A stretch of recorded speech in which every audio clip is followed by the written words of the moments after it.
네, 오늘 잊혀진 하나님 두 번째 시간 성령 세례 위로부터 임하는 능력이란 제목으로 여러분하고 말씀을 좀 나누기 원합니다. 네, 혹시 여러분 성령 세례라는 말을 좀 들어보셨나요? 아마 여기서 성령 세례라는 말을 익숙하게 들어보신 분들도 있을 거고 그렇지 않으신 분들도 계실 것 같아요. 우리가 좀 먼저 성령 세례가 무엇인지를 살펴보면 있어서요, 성경에서 성령 세례를 어떻게 표현하고 있는가를 먼저 좀 살펴보기 원합니다. 제가 첫 시간에도 좀 설명을 드렸지만 2000년 전에 사도행전 2장에 성령이 마가의 다락방에 임하심으로, 물론 예수님께서 마태복음 16장에 베드로의 고백 이후에 교회를 선포하셨지만 실질적으로 눈에 보이는 교회는요, 사도행전 2장의 성령이 불과 같이 임하신 사건을 통해서 태동되었어요. 그런데 교회 역사를 쭉 살펴보면요, 지난 2000년간 성령님은 교회 가운데서 외면을 받으셨다라고 제가 설명을 드렸어요. 그러면서 이 A.W. 토저라는 분이 어떤 얘기를 했다고 그랬죠? 오늘날 교회 가운데 성령님이 떠나셔도 교회가 하고 있는 95%의 사역은 그대로 진행될 것이다. 심지어 성도들은 성령님이 떠나간 줄도 모를 것이다 라고 A.W. 토저가 얘기했다고 했죠. 그 말은 뭐예요? 그만큼 교회에서 이루어지는 일이요, 성령님을 인식하지 않고도 돌아갈 만큼 조직되어 있고 프로그램화되었다는 것을 말하는 거예요. 마틴 루터는 또 어떤 얘기를 했죠? 성령님은 오늘날 가장 많이 순교당하시는 분이다. 이처럼 성령님이 교회를 태동하셨음에도 불구하고 교회 역사 가운데 성령님은 가장 많은 외면을 받으셨어요. 예수님은 요한복음 16장에 그가 진리의 영으로 오시고 우리를 모든 진리 가운데로 이끄실 거라고 말씀하셨는데요, 이 성령님의 또 다른 이름을 짓는다면 전 이렇게 짓고 싶어요. 잊혀진 하나님. 성령님의 또 다른 이름에 이것만큼 잘 어울리는 이름이 있을까 싶을 정도로 그분은요, 하나님이신데 어떤 하나님이요? 잊혀진 하나님으로 교회 역사 가운데 있으셨다라는 거예요. 그래서 우리가 이 성령님에 대해서 지난 시간에 이어서 좀 살펴보고 있는데, 우리가 성령님에 대해서, 그리고 성경이 성령님에 대해서 다루고 있는 중요한 주제 중에 하나가 뭐냐면 바로 성령 세례라는 것입니다. 이 성령 세례라는 표현을 누가 가장 먼저 사용했냐면요, 바로 세례 요한입니다. 마태복음 3장 11절입니다. 마태복음 3장 11절 우리 같이 읽겠습니다. 시작. 나는 너희로 회개하기 위하여 오시는 이는 나보다 능력이 많으시니 나는 그의 신을 들기도 감당하지 못하겠노라. 그는 불로 너희에게 세례를 베푸실 것이요. 네, 여기서 뭐라고 되어 있어요? 성령과 불로 세례를 주실 것이다. 지금 세례는 성령의 세례, 불 세례가 따로 있는 것이 아니라 성령과 불의 세례가 있음을 이야기하고 있어요. 또 예수님도 성령 세례에 대해서 말씀하십니다. 사도행전 1장 5절입니다. 사도행전 1장 5절 같이 읽겠습니다. 시작. 요한은 물로 세례를 베풀었으나 너희는 몇 날이 못되어 성령으로 세례를 받으리라 하셨느니라. 잘 보세요. 주의 길을 예배했던 세례 요한, 그리고 우리의 가장 완벽한 신학이 되시고 완벽한 모델이 되시는 예수님도 성령 세례에 대해서 말씀하셨음에도 불구하고요, 많은 경우에 사람들이 성령 세례를 듣지도 배우지도 못하며 자라고 있다는 거예요. 물론 앞서 말씀드리지만 오순절 교단이나 은사주의 교단에서 자라신 분들은 그렇지 않겠지만, 제 얘기를 해드렸죠. 전통적이고 보수적인 교단에서 자란 대부분의 사람들은요, 이 성령 세례에 대해서 거의 듣지 못하는 경우가 일반적이에요. 그리고 세례 요한이 말하고 예수님께서 말씀하신 이 성령에 대한 약속이 언제 성취되었죠? 사도행전 2장 3절과 4절입니다. 같이 읽겠습니다. 시작. 마치 불의 혀처럼 갈라지는 것들이 그들에게 보여 각 사람 위에 하나씩 임하여 있더니 그들이 다 성령의 충만함을 받고 성령이 말하게 하심을 따라 다른 언어들로 말하기를 시작하니라. 예수님은 성령으로 세례를 받을 것이다. 몇 날이 못되어 성령으로 세례를 받을 것이다 라고 했는데, 방금 읽었던 말씀에서는요, 그 성령의 세례를 성령의 충만함을 입었다라고 얘기하고 있어요. 즉 성령 세례와 성령 충만함은요, 동의어입니다. 그러니까 같은 뜻인데 표현이 다른 거죠. 그래서 이 성령 세례와 성령 충만의 차이는 뭐냐면요, 성령이 누군가에게 가장 첫 번째 사건으로 충만하게 임하실 때 성경은 성령 세례라고 표현하고요. 이 세례 위에 거듭되어지는 성령의 임하심이 임할 때는요, 그것을 성령 세례라고 하지 않고 성령의 충만함을 받았다라고 얘기를 해요. 그러니까 순서상으로 이 성령 세례는 성령의 충만함이 처음으로 경험되어지는 사건이라고 이해하시면 됩니다. 사도행전 10장에도 보시면은요, 이방인 최초의 구원자 고넬료에 대한 이야기가 나오는데요. 사도행전 10장 44절에서 46절입니다. 우리 한번 같이 읽겠습니다. 시작. 베드로가 이 말을 할 때에 성령이 말씀 듣는 모든 사람에게 내려오시니 베드로와 함께 온 할례 받은 신자들이 이방인들에게도 성령 부어주심으로 말미암아 놀라니 이는 방언을 말하며 하나님 높임을 들음이더라. 아멘. 고넬료의 집에서 복음을 전하고 있는데 갑자기 성령님이 임하시면서 사도행전 2장과 동일한 현상이 일어나는데 이때 베드로는 뭐라고 돼 있어요? 성령의 부어주심이다 라고 얘기를 해요. 즉 성령 세례의 또 다른 표현은 뭐예요? 성령의 부어주심이에요. 그리고 나서 이 고넬료 최초의 이방인 전도 사건이니까 얼마나 놀라운 장면이에요. 그전까지 유대인들만, 선택받은 백성만 구원을 받는 것이 그들의 구원의 패러다임이었는데 최초로 이방 선교의 문이 열어진 거예요. 그러니까 이 당시 초대교회의 중심지와 같았던 예루살렘 교회에 이 고넬료의 구원 사건이 보고가 됩니다. 그리고 나서 베드로가 그들에게 이렇게 고백해요. 사도행전 11장 15절부터 17절입니다. 같이 읽겠습니다. 시작. 내가 이 말을 시작할 때 성령이 그들에게 임하시기를 처음 우리에게 하신 것과 같이 하는지라. 내가 주의 말씀에 요한은 물로 세례를 너희는 성령으로 세례를 받으리라 하신 것이 생각났노라. 그런즉 하나님이 우리가 주 예수 그리스도를 믿을 때 주신 것과 같은 선물을 그들에게도 주셨으니 이는 내가 누구이기에 하나님을 능히 막겠느냐 하더라. 아멘. 이 말씀에 뭐라고 되어 있어요? 성령님의 임하심, 그리고 성령님의 선물이라고 표현하고 있습니다. 이 밖에도요, 성령 세례는요, 성령을 받다, 아버지의 약속, 위로부터 능력을 입는다와 같이 다양하게 표현되고 있습니다. 그렇다면요, 우리 성령 세례에 대한 좀 올바른 이해가 필요한데요. 크게 적어도 한 3가지를 여러분이 좀 이해하고 계시면 좋습니다. 우리 1번 같이 읽어볼까요? 유인물에 있는데요. 같이 읽겠습니다. 시작. 성령 세례는 자신이 받았는지 안 받았는지를 분명하게 인식할 수 있는 체험이다. 누가복음 24장 49절을 보시면요, 이렇게 돼 있어요. 볼지어다 내가 내 아버지께서 약속하신 것을 너희에게 보내리니 너희는 위로부터 능력으로 입혀질 때까지 이 성에 머물라 하시니. 그리고 사도행전 1장 4절에는요, 예루살렘을 떠나지 말고 내게서 들은 바 아버지께서 약속하신 것을 기다리라고 말씀하셨어요.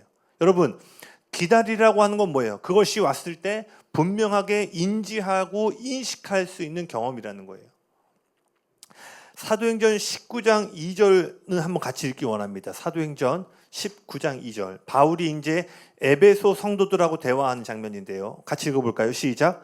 이르되 너희가 믿을 때에 성령을 받았느냐? 이르되 아니라 우리는 성령이 계심도 듣지 못하였노라. 아멘. 자, 성령을 받았느냐라고 질문할 때 이것을 예와 아니요로 분명하게 대답할 수 있는 확실한 경험이었다라는 거예요. 갈라디아서 3장 2절에도요, 동일한 이야기가 나와요. 내가 너희에게서 다만 이것을 알려 하노니 너희가 성령을 받은 것이 율법의 행위로냐 혹은 듣고 믿음으로냐. 자, 성령을 받은 것이 율법을 통해서냐 너희가 믿음을 통해서냐. 자, 받았는가를 분명하게 인지하고 대답할 수 있는 경험이었음을 성경이 거듭 이야기하고 있어요. 자, 여러분, 제가 오늘 여러분 구원 받으셨습니까? 그러면은요, 예와 아니오로 분명하게 대답하실 수 있으세요? 없으세요? 있죠? 그러게요. 저 천국 가봐야지 할 것 같은데. 이거는 구원의 확신이 아니죠. 구원의 확신을 가진 사람은 제가 구원 받았습니다. 그러니까 구원을요, 예와 아니오로 분명하게 대답할 수 있는 것처럼요, 성령의 세례를 받았는가, 성령의 충만함을 덧입었는가는요, 예와 아니오로 분명하게 대답할 수 있는 분명한 체험임을 기억하셔야 돼요. 근데 보시면은요, 어떤 사람들은 이미 구원을 받았음에도 성경의 구원의 진리를 잘 이해하지 못함으로요, 구원의 확신이 흔들리는 사람들이 있어요. 그래서 그들에게 이제 어떤 구원의 확신이 부족한 사람들에게 정말 죽으면 정말 천국 가요? 그러면은요, 처음에 맞다고 하다 계속 물어보면요, 그러게요 라고 대답하시는 분들이 있어요. 그러니까 이런 것처럼요, 성령 세례도 받았음에도 불구하고요, 성령에 대한 말씀을 올바로 이해하지 못함으로 성령 세례 받은 것을 모르는 경우도 있을 수 있습니다. 자, 2번입니다. 2번 같이 읽어볼까요? 시작. 성령 세례는 성령의 거듭나게 하는 사역과 구별된다. 자, 사도행전 1장 5절입니다. 사도행전 1장 5절. 네, 시작. 요한은 물로 세례를 베풀었으나 너희는 몇 날이 못되어 성령으로 세례를 받으리라 하셨느니라. 자, 이 말씀이 무슨 뜻이죠? 자, 이때 제자들은 구원받은 사람입니까? 구원받지 못한 사람입니까? 이미 구원받은 사람이에요. 요한복음 15장 3절에 뭐라고 되어 있냐면, 여기 앞에 있네요. 같이 읽어볼까요? 시작. 너희는 내가 일러준 말로 이미 깨끗하여졌으니. 예수님께서 최후의 만찬 자리에서 제자들의 발을 씻겨주십니다. 그리고 베드로의 차례가 되어서 베드로의 발을 씻겨주려고 하니까, 당시에 발을 씻기는 것은 가장 미천한 종이 했던 일이기 때문에 베드로는 자신이 모시는 선생님이 자신의 발을 씻기는 것을 허락하지 않았어요. 근데 그때 예수님이 뭐라고 말씀하시냐면, 내가 너희의 발을 씻기지 않으면 내가 너희와 상관이 없다. 그러니까 베드로가 바로 뭐라고 그래요? 우통 벗으면서 몸도 좀 씻겨주세요. 그때 예수님이 그럴 필요가 없다. 왜? 너희는 이미 깨끗하기 때문에 발만 씻으면 된다. 그러나 너희 모두가 깨끗한 것은 아니다라고 말씀하세요. 여기서 모두가 아니다라는 것은 누구였죠? 바로 예수님을 팔아서 배신하는 가룟 유다에 대한 이야기였어요. 즉 가룟 유다를 제외하고는 그들 모두가 이미 깨끗하여진 존재임을 예수님께 선언하셨습니다. 근데 방금 읽었던 사도행전 1장 5절을 보면요, 이미 거듭나고 깨끗한 제자들임에도 불구하고 그들이 성령 세례를 받아야 할 것에 대해서 예수님이 말씀하셨어요. 사도행전 8장을 보시면은요, 이 빌립이 사마리아 땅에 가서 이 복음을 전하는 장면들이 나옵니다. 그때 빌립이 이제 사마리아 땅에 들어가서 복음을 전하는데요, 놀라운 구원의 역사가 일어나요. 그 이방 땅에서요, 사마리아 땅에서 이 예수의 복음을 듣고 믿고 침례를 받으면서 이들이 예수님을 영접하는 일들이 있게 됩니다. 역시 이방인의 구원이 놀라운 소식이었기 때문에요, 이것이 예루살렘 교회에 보고가 되었고, 예루살렘 교회는 이 소식을 듣고요, 베드로와 요한을 이 사마리아 땅 가운데 파송을 해요. 그리고 베드로와 요한이 사마리아 땅에 와서 했던 일이 무엇인지 아세요? 사도행전 8장 15절에서 17절입니다. 네, 앞에 있는데 한번 같이 읽어볼까요? 시작. 그들이 내려가서 그들을 위하여 성령 받기를 기도하니. 자, 뭐 했다고요? 성령 받기를 기도했다라는 거예요. 이미 그들이 예수를 믿고 구원받았음에도 불구하고 그들이 사마리아 땅에 가서 했던 첫 번째 일은 성령 받기를 위해 기도했습니다. 17절 한번 띄워주시겠어요? 17절. 16절 같이 읽겠습니다. 16절부터 죄송합니다. 16절 시작. 이는 아직 한 사람에게도 성령 내리신 일이 없고 오직 주 예수의 이름으로 세례만 받을 뿐이더라. 17절.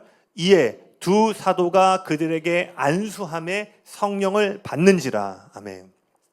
자, 거듭 반복되는 내용이 뭐예요? 거듭 이미 구원받고 침례를 받았음에도 불구하고 그들 중에 성령 세례를 받은 사람이 아무도 없었다라는 거예요. 그래서 베드로와 요한은 그들을 위해서 성령님이 임하시기를 기도했습니다. 그래서 우리는 이러한 구절들을 통해서 어떠한 사실을 발견할 수 있냐면, 누군가가 복음을 믿고 거듭남, 중생하는 것과 성령 세례가 다르다라는 것을 분명하게 볼 수 있어요. 근데 여기서 잘 기억하셔야 될 것은 거듭남은요, 성령님의 역사입니다. 고린도전서 12장 3절을 보시면은요, 성령으로 아니하고는 누구든지 예수를 주라 시인할 수 없다라고 되어 있어요. 한번 띄워주시겠어요? 뭐라고 되어 있어요? 성령이 아니고서는요, 누구든지 예수를 주라고 고백할 수 없다고. 그 로마서 8장 9절도 한번 띄워주시면요, 같이 읽어볼까요? 시작. 누구든지 그리스도의 영이 없으면 그리스도의 사람이 아니니라. 자, 그러면은 뭐예요? 이미 중생할 때요, 예수의 영 성령님은 우리 안에 들어오시는 것입니다. 성령님은 우리가 예수를 믿는 순간에 예수의 영으로 우리 안에 내주하시지만요, 여러분의 의식 저 멀리에 거주하실 수 있어요. 제가 아까 앞서 말했던 교회 역사가 그런 거 아니었어요? 성령님은 교회를 단 한 번도 떠나신 적이 없습니다. 아멘? 근데 교회 역사를 돌이켜보면요, 교회와 많은 사역자들이 성령님을요, 집으로 모셨는데요, 저 뒷방에다가 모셔놓고 그분을 인식하지 않고 살았던 거예요. 우리에게도 그럴 수 있다는 거예요. 성령님이 이미 내주하셨음에도 불구하고요. 잘 보세요. 여러분의 집에 누가 초대를 받았는데 저기 창고에 들어가서 계속 있는 거하고요, 거실에 모셔서 이 손님을 극진히 모시는 거에서 어마어마한 차이가 있죠. 즉 성령의 내주하심은 그분이 우리의 집에 거하시는 것이지만, 성령 세례는 뭐냐면요, 마치 그분을 가장 이 집안의 존귀한 분으로 모시고 그 존귀한 대상을 중심으로 집이 움직여지는 것이 성령 세례, 즉 성령의 충만함의 상태입니다.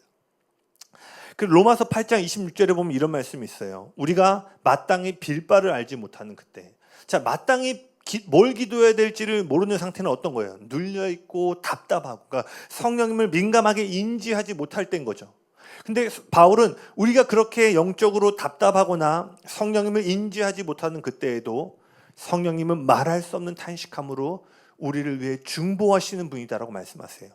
즉 우리가 그분의 충만함 가운데 있지 않는 그때에도, 때로는 성령님이 누구신지도 모르고 있던 그때에도 성령님은 우리 안에서 역사하시는 분이라고 얘기하고 있어요. 그러나 이런 내주하심과 달리 성령 세례는 단지 거하시는 것이 아니라 충만함으로 우리의 보고 듣고 생각하는 모든 것 가운데 성령님과의 일치됨을 나타내는 상태를 의미합니다.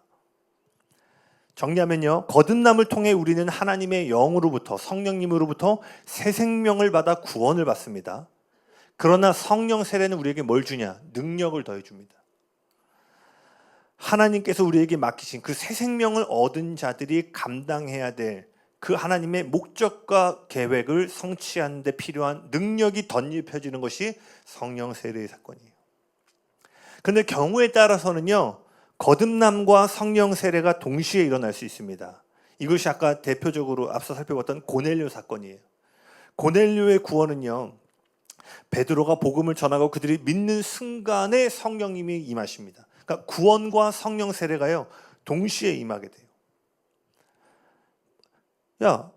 제가 첫째 시간에 그 얘기했죠. 제가 어느 수련회를 갔는데 친구가 만났는데 성령 받았어? 방언 받았어? 제가 상당히 불편했다고 했잖아요. 성령 받았어? 성령이 이미 내 안에 계신데 성령을 받아? 그럼 너 나 성령 없다는 거야? 막 전사님 찾아가서 얘가 이렇게 문자 보냈어요. 막 이러고.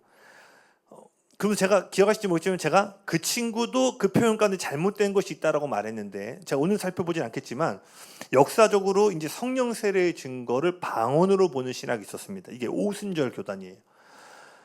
물론 이것에는 상당히 근거가 되는 성경과 역사적인 배경들이 있어요. 그러나 오늘날에 와서 좀 더 정리가 된 것은 성령 세례의 증거를 오직 방언의 은사로만 확인할 수 있는 것이 아니라 다양한 은사로 펼쳐질 수 있음이 오히려 성경이 말하고 있는 좀 더 정확한 이렇게 성령 세례의 모습인데요.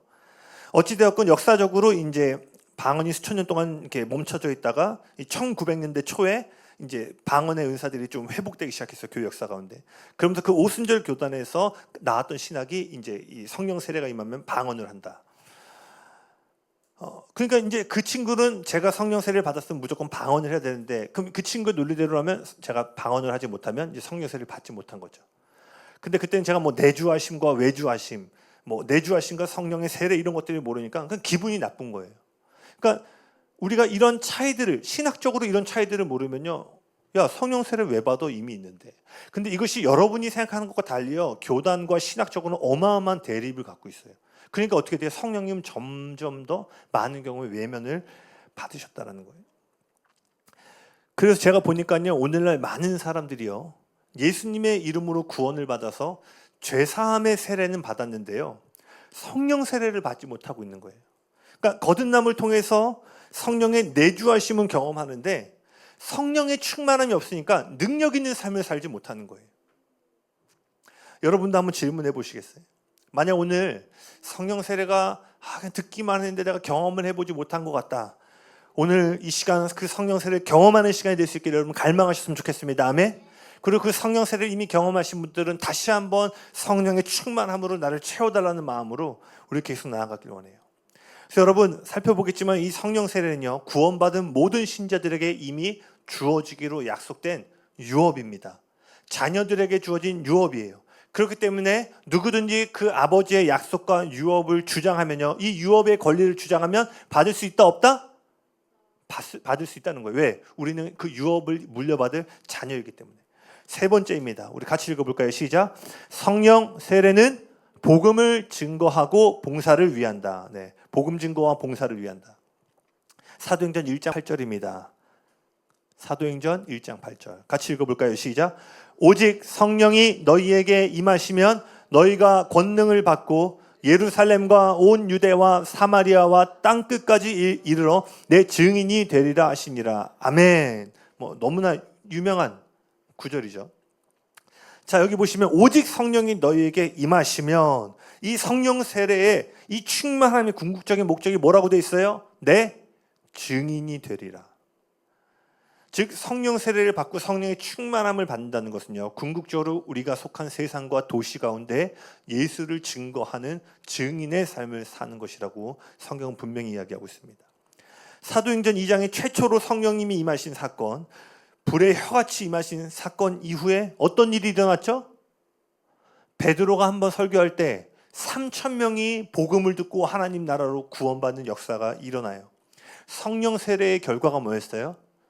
예수를 죽이려고 했던 살인의 영으로 가득했던 예루살렘 도시에 3,000명이라는 말도 안 되는 숫자가 하나님 나라로 단번에 돌아오는 구원의 역사가 일어납니다. 그리고 그 구원받은 백성들은요, 사도의 가르침을 따라 교제하고 기도하고 예배하는 일에 힘썼어요. 사도행전 4장도 한번 보기를 원합니다. 사도행전 4장 31절입니다. 사도행전 4장 31절 같이 읽어볼까요? 시작. 빌기를 다함에 모인 곳이 진동하더니 무리가 다 성령이 충만하여 담대히 하나님의 말씀을 전하니라. 아멘. 성령이 충만하게 임하자 어떤 일이 있었다고요? 담대히 하나님의 말씀을 전했다라는 거예요. 아멘. 사도행전 4장 33절입니다. 여기도 한번 같이 읽어볼까요? 시작. 사도들이 큰 권능으로 주 예수의 부활을 증언하니 무리가 큰 은혜를 받아. 아멘. 성령으로 인하여 큰 권능이 임하자 그 성령의 권능을 받은 자들이 뭘 했어요? 예수 부활을 증언했다라는 거예요. 아멘. 이처럼 성령 세례, 성령 충만함이 있는 곳에는 언제나 뭐가 있어요? 복음 증거의 사역이 있고요, 주님께서 맡기신 임무를 섬기는 일이 뒤따른다라는 거예요. 오늘 여러분의 삶에 성령이 충만한가 아닌가는요, 내가 속한 곳에서 예수의 복음을 전하고자 하는 열정이 일어나고 있는가, 하나님이 나에게 맡기신 그 목적과 계획을 이루는 일에 열정을 내고 있는가를 통해서 볼 수 있다라는 거예요. 그럼 여러분, 제가 질문하고 싶어요. 여러분 오늘 성령 충만하십니까? 여러분 성령 충만하십니까? 아멘. 오늘 우리가 그렇게 성령 충만함 가운데 나아갈 수 있기를 예수님의 이름으로 축복합니다. 사도 바울도 동일한 얘기를 해요. 사도행전 9장 17절에 보면은요, 다메섹으로 가는 길에 사도 바울이 초자연적으로 예수의 영광을 보게 되고 눈이 멀게 되죠. 그리고 나서 그 아나니아라는 사람이 찾아와서 사도 바울의 눈을 얹고 기도를 하는데요, 그때 성경이 뭐라고 되어 있냐면요, 아나니아가 손을 얹어 기도할 때 성령의 충만함이 사도 바울에게 임했다라고 되어 있어요. 사도 바울에게 성령 세례, 성령 충만함이 임한 뒤에 가장 먼저 한 일이 무엇일까요? 사도행전 9장 20절입니다. 사도행전 9장 20절 같이 읽겠습니다. 시작. 즉시로 각 회당에서 하나님의 아들이심을 전파하니. 할렐루야. 왜 우리 삶에 복음 증거가 안 나타나는 줄 아세요? 프로그램으로 우리 휴지 들고 나가서 전도합시다 해서 열정이 일어나는 게 아니라, 궁극적인 이유는요, 우리 안에 예수를 증언하시는 예수의 영의 충만함이 없기 때문에요, 복음 전파하는 삶이 나타나지가 않는다라는 거예요. 그러나 성경은 뭘 얘기하고 있어요? 성령의 충만함을 받으면 즉시로 복음을 전하는 일에 예수님이 우리에게 맡기신 사명 가운데 달려가는 사명자로 변화되어짐을 분명하게 이야기하고 있습니다. 아멘. 그래서 여러분 기억하셔야 돼요. 성령 세례의 목적은요, 단지 어떠한 개인의 신앙을 좀 더 심오하고 신령한 단계로 이끄는 것이 아닙니다. 뭐 성경에 기록되는 놀라운 치유의 은사, 병 고침의 은사, 뭐 축사의 은사를 받아서요, 남들이 하지 못하는 일을 해내고, 때로는 내가 하는 일에 그 소위 성령의 기름 부으심이라는 그 기름 부으심을 통해 성공하고 번영하는 것이요, 성령 세례의 목적이 아니에요. 물론 이러한 은사적인 활성화들, 기름 부으심 안에서의 축복과 돌파들이요, 성령의 세례와 충만함 가운데 포함될 수 있지만요, 우리가 방금 살펴본 것처럼 성령 세례의 궁극적인 목적은요, 복음을 증거하고 주님이 여러분에게 맡겨주신 사명을 이루는 데 필요한 준비를 갖추게 하는 것에 있음을 반드시 기억하시길 바랍니다. 아멘. 그래서요, 성령 세례를 경험하면요, 기적적인 체험이나 놀라운 은사가 풀어질 수 있습니다. 그런데 이것이요, 제가 앞서 말한 성령님이 이 성령 세례를 통해 궁극적으로 전진하고 싶은 방향, 즉 예수를 증거하고 이 땅에 하나님의 나라를 나타내는 그 목적의 성취를 향해 나아가지 않으면요, 이 성령의 사역이요, 사람의 혼과 뒤섞이기 시작합니다. 그러면서 영에 속한 사역이 아니라 영과 혼이 섞이는 이상한 사역들로 일어나게 되고요. 그 결과 성령님이 조금씩 소멸되고요, 때로는요, 그릇된 은사 사역으로 나타나요. 사실 복음주의가 성령 사역 또는 은사주의를 배척하거나 좀 경계선을 뒀던 이유 중에 하나는요, 제가 볼 때는 놀라운 하나님의 역사 가운데, 여러분 그거 아시죠? 그 위조 집회범들이요, 1,000원짜리 위조하시는 거 보셨나요? 최소 10,000원이고요, 5,000원, 5만 원. 요즘은 이제 수표가 이제 막 그 발행 번호가 있어서 안 하지만, 그러니까 위조 집회범들은요, 싸구려를 위조하지 않고 가치가 있는 걸 위조해요. 자, 그럼 마귀가요, 하나의 나라의 이 성령의 은사와 이런 것들이 너무나 마지막 시대 가운데 중요한 위치에 올라갈 하나님의 주제들인데, 마귀가 뭘 위조할 거예요? 성령의 역사들을 위조하기 시작하는 거예요. 그러니까 그래서 부흥 때마다요, 어떠한 논란들이 일어났냐면, 이해되지 않는 현상들이 막 일어나니까 어디까지를 하나님의 역사로 볼 것이냐, 어디까지를 성령의 역사로. 왜냐하면 너무 이상한 일들이 많이 일어나니까. 그러면서요, 제가 뭘 얘기하고 싶냐면, 그러한 현상들이 일어났던 것 중에 하나는 성령 세례를 통한 궁극적인 방향으로 나아가지 않고, 때로는 사역자들이 자신의 사역과 부를 축적하는 데 이 은사들을 사역하면서 이 그릇된 은사주의 사역들이 나아진 결과라고 생각되어져요. 대표적인 예가요, 은사와 신령한 체험을 통해서요, 남들보다 내가 더 우월하다는 우월의식을 갖는 것들. 그러니까 내가 더 우월하니까 어떻게 돼요? 너가 내 말 들어야지. 그러니까 이 은사를 통해서 복음을 증거하고 예수를 높여야 되는데요, 이것을 통해서 내가 더 우월하니까 사람들을 정죄하고 통제하려고 합니다. 그래서 여러분, 은사 사역하는데요, 사람들을 통제하고 두려움을 준다? 이거는 예수의 성품에 어긋나는 겁니다. 성령이 충만하면 충만할수록 어떤 모습이 나와야 돼요? 예수님처럼 무릎 꿇고 발을 씻기는 모습이 나오는 것이 온전한 모습인 줄로 믿습니다. 아멘. 그러니까요, 네, 안 하겠습니다. 은사로 사람 묶으면 절대 안 돼요. 근데 막 나타나니까 뭐 당신 그러다 교통사고 죽어 막 이러면서 막 어떻게 돼요? 막 절대 공동체 못 나가게 하고, 뭐 내 말 안 들으면 어떻게 될 것 같고, 네 말 안 들어도 하나님 돌봐주셔. 할렐루야. 예. 은사를 주신 분이 좋으신 아버지신데. 그래서 여러분 명심하셔야 돼요. 만약에 여러분 가운데 놀라운 은사가 풀어지거나 할 때요, 절대로 다른 사람보다 여러분이 우월하다는 우월의식을 가지시면 안 됩니다. 그것이 부어졌을 때 뭐예요? 누구보다도 더 낮은 곳으로 가서 영혼을 섬기라고 맡기신 것으로 여러분이 인지하시고, 은사가 많을수록 더욱더 섬기고 겸손한 우리 모두가 될 수 있길 예수님이 축복합니다. 아멘. 그럼 2번입니다. 성령 세례는 꼭 받아야 할까요? 네. 아멘. 저의 20년 이상, 20대까지는 저는 필요 없다고 생각하면 자랐어요. 아까 말한 것처럼 성령님이 이미 내 안에 계신데 왜 구해야 돼? 물론 제가 앞서 말한 부분에서 이미 답이 있지만 좀 더 살펴보길 원해요. 여러분이 이 질문에 확실히 답을 하지 못하면요, 과거의 저처럼 내주하심에만 만족하며 무능력한 삶을 살고 있음에도 불구하고 불만족 없이 살아가는 신앙 가운데 있을 수 있어요. 이것은 마치 하나님께서 우리를 넓은 정말 아름다운 휴양지로 우리를 보내주셨는데 그 바다에 발만 담그고 만족하고 돌아오는 모습과 같습니다. 누가복음 24장 49절입니다. 누가복음 24장 49절. 같이 읽겠습니다. 시작. 너희는 이 모든 일에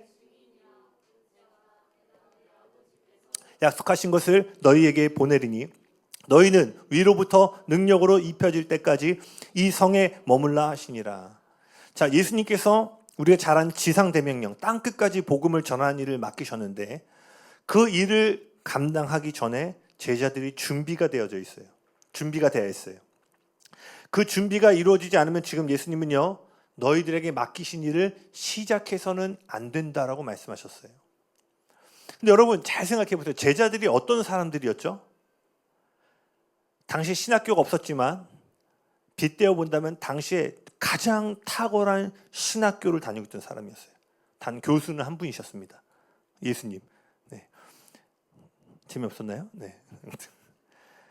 가장 탁월한 신학교에서 가장 탁월한 교수에게 이 제자들은 3년 이상 수업을 받았어요. 그리고 지식만 배운 것이 아니라 그 예수님이 행하시는 놀라운 기적들, 요한은 책에 기록하면 이 한 권의 책에 다 담을 수 없을 정도로의 놀라운 기적들을 체험했고요. 그 놀라운 기적의 현장을요, 다 눈으로 목도했던 목격자였어요. 뿐만 아니라 그들이 실제로 그들을 통하여서 손을 통하여 기적이 나타난 실습을 했고요. 예수님의 죽음과 부활, 하늘로 들려 올려주시는 것을 눈앞에서 목격한 목격자들이었어요. 그러니까 이러한 놀라운 지식과 실습과 신앙의 목격이 있으면 이들이 이제 뭐만 하면 돼요? 나가서 복음만 전하면 되는 거잖아요. 이들보다 잘 준비된 사역자가 있을 수 있을까요? 신학교 4년, 신대원 3년, 목사고시 통과하고 사역지로 나온 것이 아니라 어마어마한 말씀이 육신이 되어 오신 그분으로부터 진리와 실제와 모든 것들을 체득하고 목격한 자들이었어요. 이 제자들만큼 준비될 사람들은 이때나 이후에나 없을 정도인 것 같아요.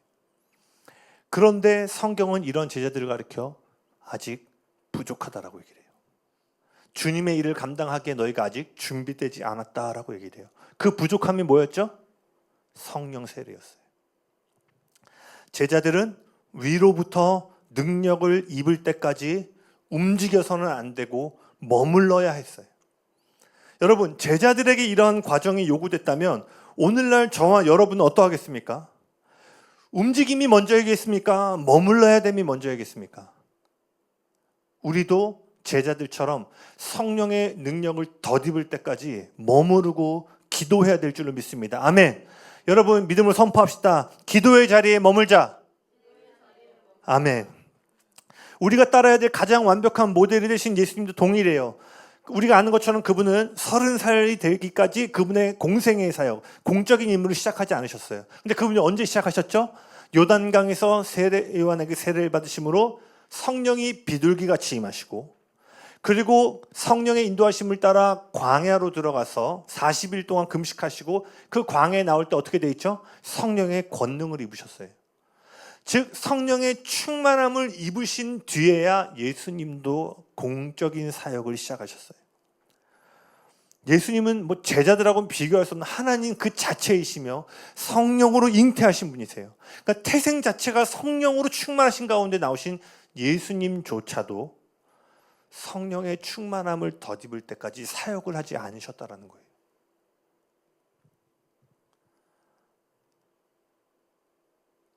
아멘. 그렇다면 예수님도 이 성령 세례를 통해 사역을 시작하셨다면 저와 여러분은 말할 것 없이 이 여정을 반드시 거쳐야 되는 줄로 믿습니다. 그래서 여러분, 제가 이런 표현 많이 쓰죠. 주님을 위해 섬기기 전에 주님과 함께 먼저 있어야 된다는 거예요. 여러분 삶에 여러분의 모든 활동 이전에 무릎 꿇고 기도하는 시간이 가장 앞단에 올 수 있기를 예수님의 이름으로 축복합니다. 이웃 가운데 성령의 능력을 받기 전까지는 이 자리를 떠나지 않겠다라는 갈망과 목마름으로 주님 앞에 부르짖고 매달리는 하나님의 사람들이 일어나기를 예수님의 이름으로 축복합니다. 우리가 여기서 좀 알아야 될 것이 있는데, 성령 세례를 받았을지라도요, 이후에 성령의 새로운 충만함을요 지속적으로 구하셔야 돼요. 앞서 살펴본 것처럼 사도행전 2장에 마가의 다락방에서 이 베드로가 성령 세례를 받았죠. 근데 4장을 가면은요, 사도행전 4장에서 베드로가 또다시 성령의 충만함을 받는 장면이 나옵니다. 이것이 뭘 얘기해주고 있냐면, 성령 세례는요 일회적인 사건이 아니라 우리의 삶 가운데 지속적으로 경험되어져야 될 주님과의 교제와 동행임을 이야기하고 있다는 거예요.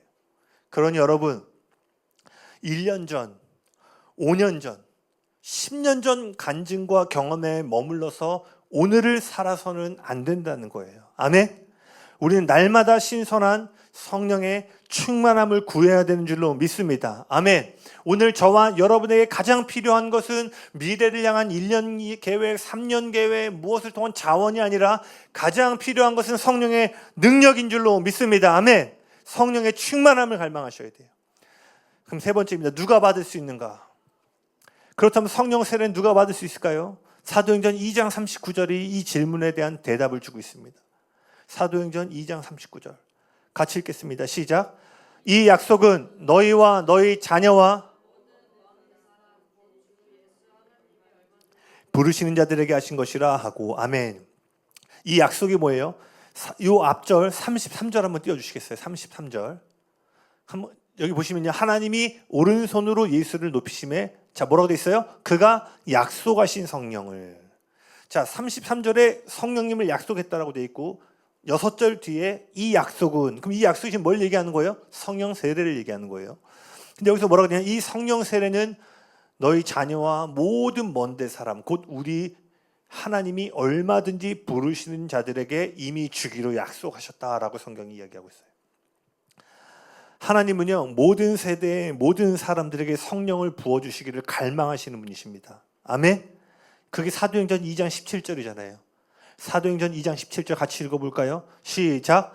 하나님이 말씀하시기를 말세에 내가 내 영을 모든 육체에 부어주리니 너희의 자녀들은 예언할 것이요 너희의 젊은이들은 환상을 보고 너희의 늙은이들은 꿈을 꾸리라. 아멘. 뭐라고 되어 있어요? 하나님은 말세에 마지막 때에 모든 육체 가운데 성령이 부어지는 것을 갈망하시고 꿈꾸시는 분이라고 성경은 이야기하고 있습니다. 아멘.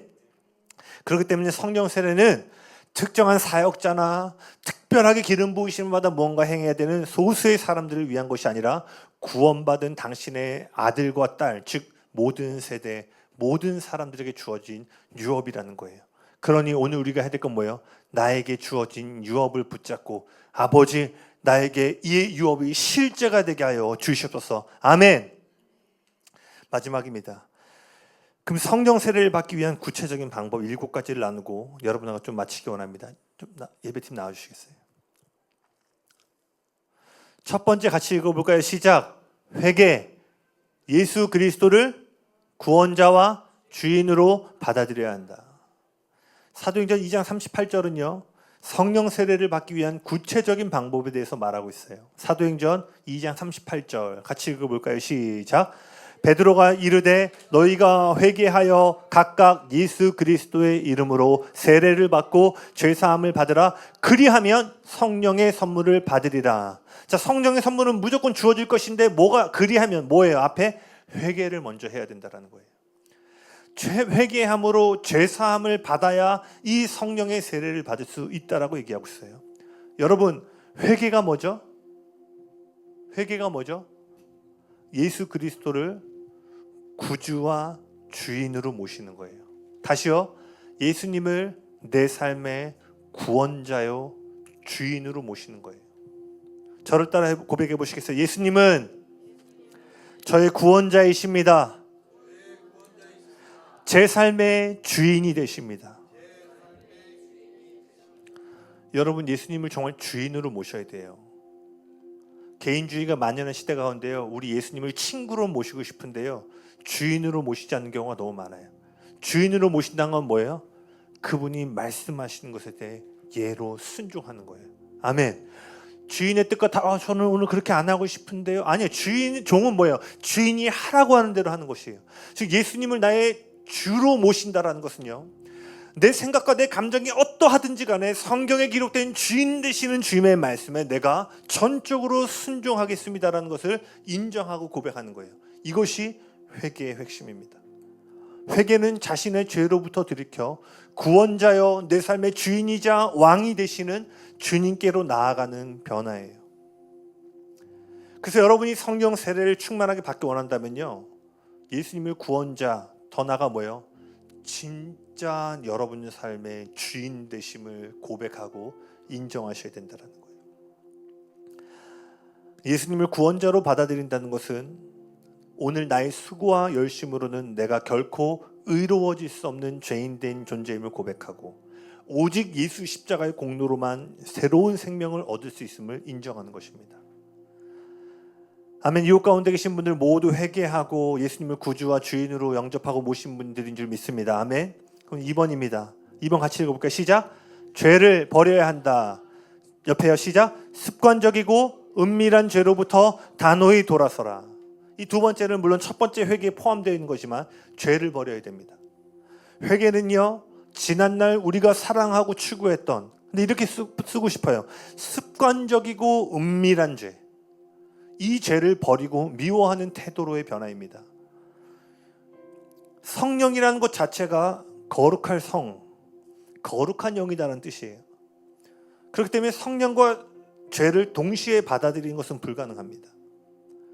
그래서 성경은 뭐라고 되어 있어요? 성령을 근심케 해서는 안 된다. 성령을 소멸시켜서는 안 된다라고 말해요. 여러분, 오늘 성령 받기를 원하십니까?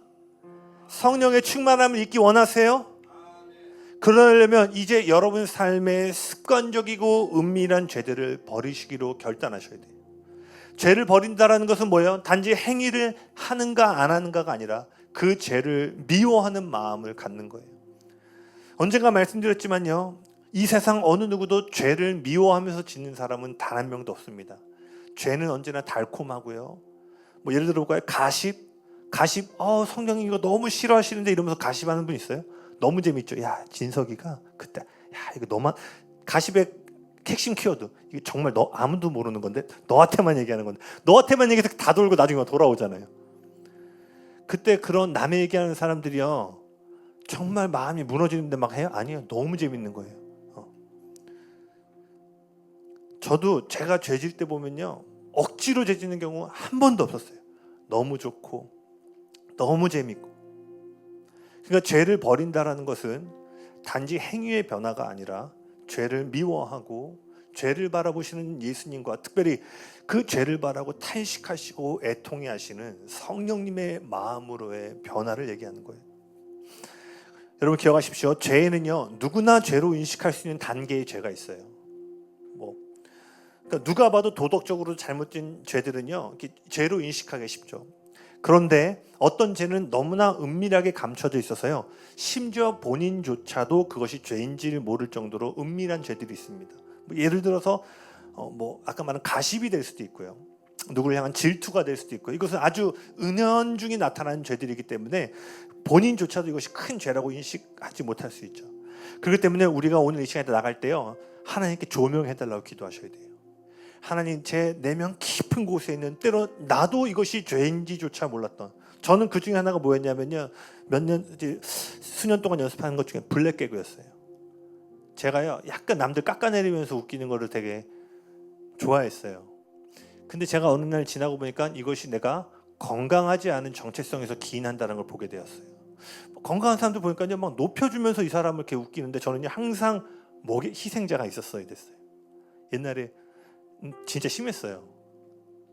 고등학교 때는 윤리 선생님이 칠판 지우개를 저에게 던질 정도로, 시흥보 너는 물에 빠져서 입만 둥둥 떠다닐 거라고 할 정도로, 야, 윤리 가르치시는 분이야. 수업 중간에 지우개를요, 제가 보면 깐죽, 제가 그냥 학교 다닐 때는 막 반에서 애들 웃기는 거 좋아가지고 막 갑자기 윤리 선생님이, 윤리를 지켜줘야 할 분이, 지금 저도 웃기네요. 칠판 지우개를 강속구로 던지면서 너는 입만 둥둥 떠다닐 거라. 제가 인격적으로 주님을 만나고 성령 세례를 경험했음에도 불구하고 여전히 제 안에 누군가를 내리깎으면서 웃음을 유발하는 모습. 그걸 별거 아니라고 생각했는데 제가 오늘 곰곰이 생각해 보니까요, 그 웃음 가운데 한 사람을 웃지 못하는 걸 보게 된 거예요. 그럼 제가 부단하게 이 연습들을 많이 하고요. 아마 저 오랫동안 지켜왔던 분들 많이 변했나요? 네. 아멘. 네. 통편집으로는 설교 올리지 않다. 잘 보세요. 사람들의 분위기를 웃기면서 이렇게 하는 거 전 죄라고 인식하지 않았어요. 근데 성령님이 조명하시니까, 성령님이 그 사람을 존귀히 높이기 원하는 마음들 하니까 애통하는 마음이 들어오는 거예요. 그래서 어떤 날은요 가정 예배할 때도 막 가면 그럴 때 이불킥할 때 있었다고. 내가 왜 그랬을까? 성령님 점점 더 민감함을 주세요. 내가 어떤 말하면 요 표현 성령님 좋아하지 않는 거야. 그럼 전 지금도 회개. 성령님 죄송합니다. 다음에는 그런 표현 쓰지 않겠습니다. 이런 것처럼요. 그래서 여러분 술, 음란함, 이런 것들, 이런 도덕적인 일들은 크게 나타날 수 인식 가능하지만 미움, 질투 등은 그렇지 않습니다. 제가 성령 세례 받을 때 성령님이 저에게 조명하셨던 개인적인 거 하나만 더 얘기해드리면요. 저는 성령님이 일본 만화를 보는 것에 대해서 책망하셨어요. 제가 일본 만화 애니메이션 하면 또 강국 일본이잖아요. 근데 제가 일본 만화 보는데 조금 잔인한 걸 좋아했어요. 근데 성령님이 어떤 기도 사역 가운데요. 근데 제가 그 기도 사역을 받을 땐 이미 제가 이제 너무 성령의 충만을 받고 해서 그런 만화책 안 본 지 몇 개월이 지난 때였는데요. 성령님이 기도 가운데 그걸 딱 드러내시는 거예요. 그리고 여러분 개인적으로 권면합니다. 공포 영화 보지 마세요. 공포 영화 보지 마세요. 자, 예수님이 오늘 여러분 집에 왔다 공포 영화 같이 보실까요, 안 보실까요? 천문학적인 돈을 들여서 귀신을 숭배하는 영화. 공포 영화 절대 보지 마세요. 저 공포 영화 완전 매니아. 저 좀비 매니아였거든요. 이런 얘기 해도 될지 모르지만 고등학교 때 그 엑소시스트란 영화 아시죠? 그게 원래는 너무 끔찍해서 편집본이 한국에 개봉됐다가 제가 고등학교 때 무삭제가 개봉이 됐는데 고등학생 못 갔는데 제가 가서 극장에 가서 볼 정도로 엑소시스트 너무 무서운데 막 그 희열. 이거 제대로 지금 마지막에 이거 지금 잘 나가고. 근데 제가 2008년 이후로 전 단 한 번도 공포 영화를 보지 않습니다. 그리고 일본 만화 제가 절대 보지 않아요. 그럼 다 보지 말아야 되잖아요, 전도사님. 그런 게 아니라요. 우리가 알아요. 제가 그 일본 만화 볼 때 뭐였냐면 잔인한 게 나오면 야한 게 따라 나와요. 음란한 게. 그러니까 제 안에요. 유의를 즐기는 거예요. 은근히. 이거 일본 만화 내가 야한 거 보는 거 아니잖아. 그냥 조금 잔인할 뿐이죠. 근데 뻔히 이 책 내용에 뭐가 따라 나올지 아는데 내가 유희라고 하죠. 즐기는 거예요. 명목상으로는 이렇게 하지만 성령님이 그것들을 막 드러내시면서요. 그러면서 나중에 이제 눈으로 보는 분별의 은사를 볼 때는요. 우리가 아름다운 것을 보는 것들이 매우 중요합니다. 제가 이런 것들을 깨닫고요. 2008년 이후로 고등학교 때 공포 영화를 극장 가서 볼 정도로 비디오 가게에서 막 나이 속이고 모든 공포 영화를 빌려볼 정도로 매니아였음에도 불구하고요. 그 뒤로 저는 공포 영화를 단 한 번도 본 적이 없어요. 이런 거예요. 누군가에게는 이런 만화책 하나, 영화 하나 보지 말라는. 아마 이따가 우리가 기도할 때요. 하나님께서 여러분한테 조명하실 거예요. 그리고 어떠한 작은 죄들 가운데 이제 돌이키는 변화들을 여러분에게 말씀하실 거예요. 그때 여러분 우리의 주인 되시는 하나님의 조명하신 가운데 예와 아멘으로 죄를 버리고 순종하는 일들이 있기를 예수님이 축복합니다. 아멘. 세 번째입니다. 같이 읽어볼까요? 시작. 죄를 버리고 예수 그리스도를 영접했음을 공개적으로 고백해야 된다. 사도행전 2장 38절 다시 한번 띄워주시면은요. 여기 보면요. 회개가 하고요. 다음에 뭐라고 돼 있어요? 그리스도의 이름으로 세례를 받으라 돼 있는데요. 여러분 당시의 세례는요. 오늘날처럼 잘 짜여져 있는 프로그램 가운데 하는 게 아니라요. 공식적으로 침례입니다. 그리고 당시의 기독교는 환영받는 종교가 아니라 그 기독교의 창시자인 예수가 사형당한 것처럼 이 도를 따르는 사람들 또한 그와 같이 죽임을 당할 수 있는 시대였어요. 즉 그들이 세례를 받는다는 것은 오늘처럼 와 오늘 교인 됐습니다가 아니라 내가 이 복음을 위해 죽는다 할지라도 그리스도를 따르겠습니다라는 공개적인 고백이었어요. 그래서 여러분 여러분이 예수님을 믿고 따름은 교회를 통하여서 공개적으로 세례를 받으시고 고백하는 일들까지 이어지기를 예수님의 축복합니다. 아멘. 네, 여기 있는 분들은 이미 다 공개적으로 그 믿음을 고백하신 분들이 대부분이실 텐데요. 넘어가겠습니다. 이 부분은. 그 제자임을 숨기는 사람이 아니라 세상 가운데 제자됨을 공개적으로 인정하는 사람, 자랑스럽게 드러내는 사람에게 하나님은 성령 세례를 더하신다라는 거예요. 아멘. 네 번째 같이 읽어볼까요? 시작. 온전히 순종하라. 성령 세례를 그 지속적인 성령의 충만함을 유지하는 경험하는 삶의 네 번째 열쇠는 순종입니다. 사도행전 5장 32절 읽어볼까요? 시작. 우리는 이 일의 증인이요 그러하니라 하더라. 아멘. 뭐라고 되어 있어요? 누구에게 성령이 부어진다고요? 순종하는 사람들에게. 제가 요즘 많이 표현하고 있죠. 오늘날 은혜 받고 도전받는 사람은 많지만요, 사역해 보니까요, 순종하는 사람은 그에 비해서 적은 것 같아요.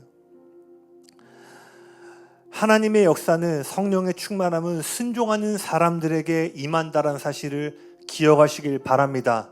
예배 가운데 은혜를 경험하고 눈물을 흘리고 도전을 받고 뜨거운 마음을 경험하는 것도 중요하지만, 더욱 중요한 것은 그러한 것들이 느껴지지 않을 때에도 성경에 기록되어 있는 하나님의 말씀을 붙잡고 순종하는 자들, 그 순종의 마음이 있는 줄로 믿습니다. 아멘. 기도할 때 막 놀라운 뜨거움과 역사가 경험될 수 있지만, 그게 느껴지지 않을 때도 정해진 시간과 정해진 장소에 나아가 하나님과 교제하고 기도하는 것, 이렇게 순종의 삶을 사는 자들에게 하나님은 당신의 영의 충만함을 계속해서 공급하실 것입니다. 아멘. 5번입니다. 같이 읽겠습니다. 시작. 갈망하라. 다시요. 뭐요? 갈망하라.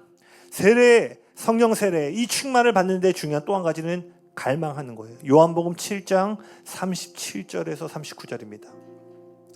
같이 읽어볼까요? 시작. 명절 끝날 곧 큰 날에 예수께서 서서 외쳐 이르시되 누구든지 목마르거든 내게로 와서 마시라. 나를 믿는 자는 성경의 이름과 같이 그 배에서 생수의 강이 흘러오리라 하시니, 이는 그를 믿는 자들이 받을 성령을 가리켜 말씀하신 것이라. 예수께서 아직 영광을 받지 않으셨으므로 성령이 아직 그들에게 계시지 아니하더라. 아멘. 여기서 예수님이 배로부터 넘쳐나오는 성령의 흘러넘침을 누가 경험할 거라고 얘기하고 있어요? 누구예요? 다시 한번 성경 구절 띄워주세요. 37절 누구예요? 목마른 자. 목마른 자가 이 영적인 체험과 경험을 할 수 있다라고 얘기하고 있어요. 근데 여러분 정말 하나님 갈망하세요? 이 갈망이라는 표현 또한 예배 가운데 너무나 많이 쓰여져서요, 사실은 그 갈망이라는 표현도 우리 안에 너무나 익숙해져 있는 것 아닌가 질문해 봐야 돼요. 여러분 진짜 갈망 알려드릴까요? 오늘부터 3일 동안 물 먹지 말아보세요. 그럼 정확하게 여러분 3일 뒤에요, 갈망이 이거구나 아실 거예요. 자매분들도 그런 경험 있을지 모르겠지만, 여러분 어린 시절에요, 태양빛 운동장에서 막 한참을 뛰어놀다가 수도가에 달려가가지고 막 벌컥벌컥 물을 마셔본 경험 있으세요? 전 있어요.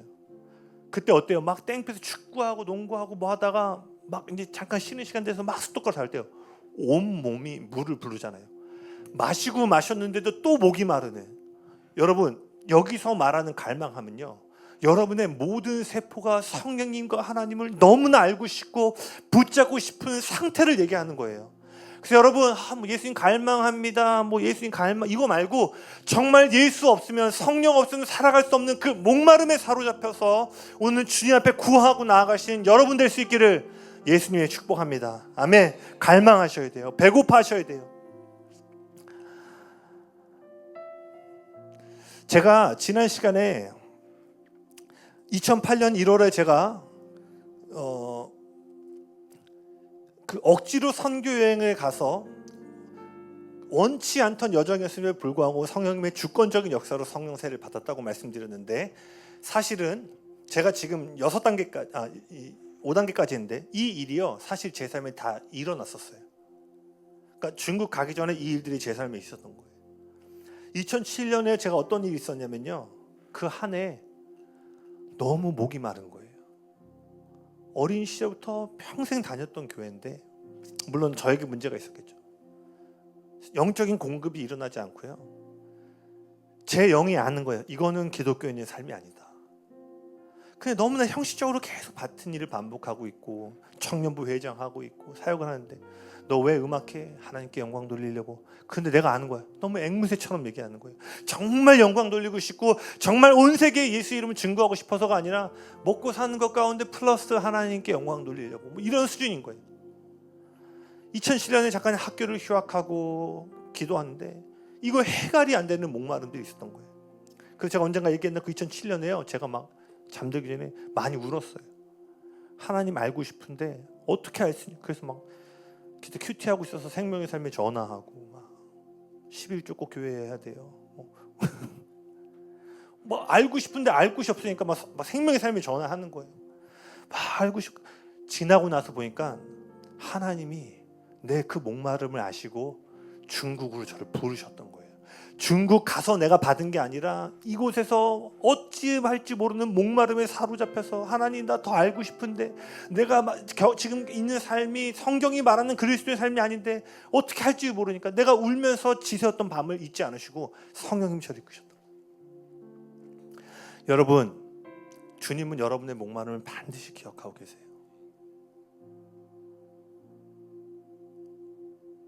여섯 번째입니다. 같이 읽어볼까요? 시작. 성령 세례를 위해 구체적으로 기도하라. 누가복음 11장 13절입니다. 같이 읽겠습니다. 시작. 너희가 악할지라도 좋은 것을 자식에게 줄 알거든 하물며 너희 하늘 아버지께서 구하는 자에게 성령을 주시지 않겠느냐 하시니라. 이 뭐라고 되어 있어요? 너무 명확하게 되어 있죠. 성령을 구하는 자에게 뭐라고요? 성령을 주시겠다라고 약속하셨어요. 그러므로 여러분 오늘 이 시간 하나님께 구하십시오. 성령의 충만함을 구하십시오. 성령의 세례를 구하시길 바랍니다. 아멘. 예수님의 십자가 죽으심으로 부활하심으로 죽으시고 부활하심으로 구원이 완성됐어요. 이제 누구든지 예수님을 믿기만 하면 구원을 받을 수 있습니다. 아멘. 맞나요? 구원을 위해서 예수님이 뭔가 또 해줄 필요가 없어요. 이미 구원이 모든 세대 가운데 베풀어졌기 때문이에요. 그러나 그 구원이 우리에게 실제가 되기 위해서는 뭐가 필요해요? 믿음으로 그 구원을 붙잡아야 돼요. 성령 세례도 마찬가지입니다. 성령 세례는 이미 약속되어졌어요. 성령님은 우리에게 붓기로 주면 결정하셨어요. 그러나 그것이 우리에게 실제가 되기 위해서 뭐예요? 믿음으로 구하고 자신의 것으로 붙잡는 것이 필요한 거예요. 아멘. 마지막입니다. 일곱 번째입니다. 시작. 구했다면 받은 줄로 믿으라. 마가복음 11장 24절 같이 읽겠습니다. 시작. 그러므로 내가 너희에게 말하노니 그리하면 너희에게 그대로 되리라. 아멘. 갈망함으로 구체적으로 기도했다면 이제 뭐 해야 돼요? 그것을 이미 받았음을 믿으셔야 되는 거예요. 아멘. 요한일서 5장 14절 15절 제가 너무 좋아하는 하나님의 약속의 말씀입니다. 요한일서 5장 14절에서 15절 돌아오는 주 암송 말씀입니다. 할렐루야. 같이 읽겠습니다. 시작. 그를 향하여 우리가 가진 바 담대함이 이것이니 그의 뜻대로 무엇을 구하면 들으심이라. 우리가 무엇이든지 구하는 바를 들으시는 줄 안즉 우리가 그에게 구한 것을 얻은 줄을 또한 아느니라. 아멘. 하나님의 뜻은 너무나 쉽고 단순해요.